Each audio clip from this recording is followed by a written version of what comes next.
All right, here's today's legal tip: tax sales and what a real estate agent should know. More and more calls on this topic recently, so I thought I'd do a quick video on it.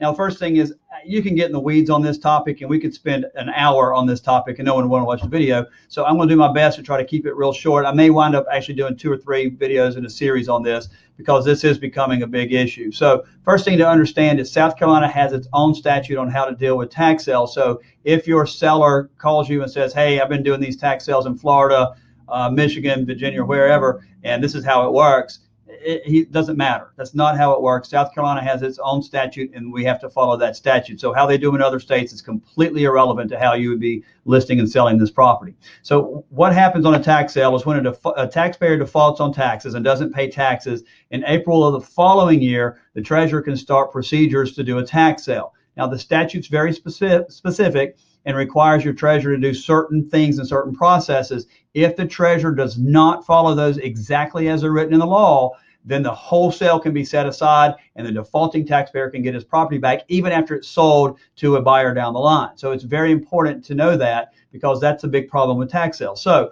the treasurer, for example, is required to send certain notices, like a notice of delinquency, a notice of a tax sale, the right to redeem after the tax sale. I think there's about 5 of these certain notices that they have to send out, and they have to be sent out in a certain procedure in a certain manner. There also, the tax treasurer has certain notifications he has to send out through advertisement about the tax sale. And again, if they don't do that proper, the entire tax sale can be set aside. I know it can happen because they used to do that back in the day. So they're not difficult to set aside when the tax assessor doesn't do it the right way.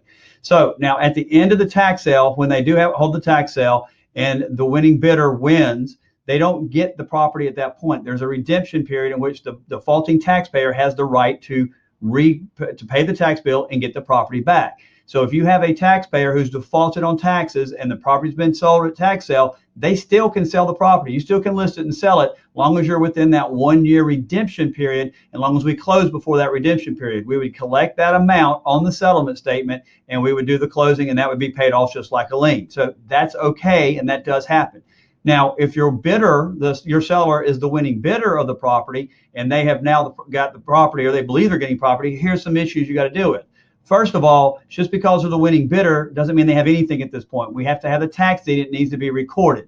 They could theoretically sell their right to the deed, but no one's going to buy that. It's really of zero value. So until the deed is issued, really there's nothing to sell. Now, once the deed is issued, you still got a ton of problems, which makes tax sales very difficult and not very appealing in my opinion. So the first thing you have is the seller of the tax deed bidder only gets a quit claim deed from the tax treasurer's office. They don't get a warranty deed. So there's really not much value in the deed. It just says tax assessor sells you whatever he has, and he's not selling he's really got anything. The tax sale does not foreclose the taxpayer's claim to come back and get the property later. They certainly have the right, if the tax sale was done wrong, to set aside the entire tax sale, even after your person has got the property from a deed, quit claim deed from the treasurer's office, and then sold it to somebody else, and even down the line to another person. That taxpayer has the right to come and set it aside if it's done improperly.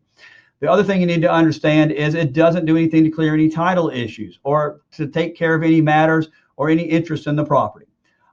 So if your buyer buys the property, if you have a buyer wanting to buy property from a tax sale, you need to understand the buyer's only going to get a quit claim deed because that's all that the winning bidder who got the tax deed, that's all they ever got was a quit claim deed. So your buyer's only going to get a quit claim deed, which means 2 things. No title insurance, because you're not going to insure over that because that's a big issue. And number 2, they're not going to be able to get a loan because they don't have any insurance. And I guess we could even add number 3. There's absolutely zero assurance that the tax sale won't be set aside. We have no way to assure this buyer that the defaulting taxpayer can't come back and set aside the whole deal, get his property back, and everybody's in a big mess. So most buyers, unless they're paying cash and are willing to accept no title insurance and willing to accept a tremendous risk, no buyer should be looking at buying this. If a buyer's looking at buying it to fix it up and live in the house, that's very risky because a defaulting taxpayer could always come back and set that aside,